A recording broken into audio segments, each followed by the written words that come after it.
তো আমরা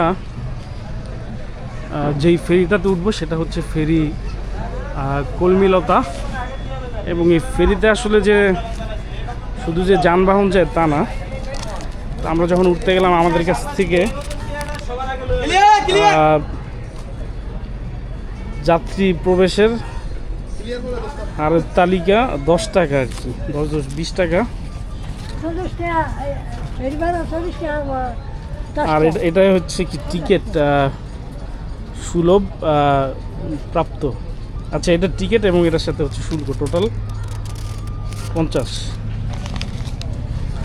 এবং ফেরির নাম হচ্ছে ফেরি কলমিলতা এবং এটা যাবে হচ্ছে শরীয়তপুর ঘাট।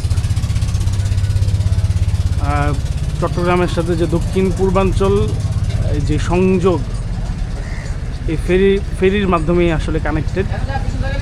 খুলনার বাগেরহাট, সাতক্ষীরা, গোপালগঞ্জ, শরীয়তপুর, মাদারীপুর এই জেলাগুলি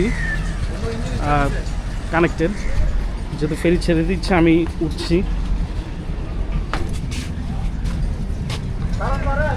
পদ্মা সেতু হওয়ার আগে আসলে আরও জমজমাট ছিল, আরও যাত্রীর চাপ থেকে শুরু করে মানুষজনেরও চাপ ছিল। পদ্মা সেতু হওয়ার পর সেই চাপটা এখন আর নেই।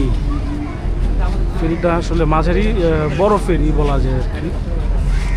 এবং এটা হচ্ছে 3 তলা, উপরে হচ্ছে যে নেভিগেশনের যেই ডক, সেই ডক, তারপর দোতলা, নিচে হচ্ছে এই যানবাহনের জন্য।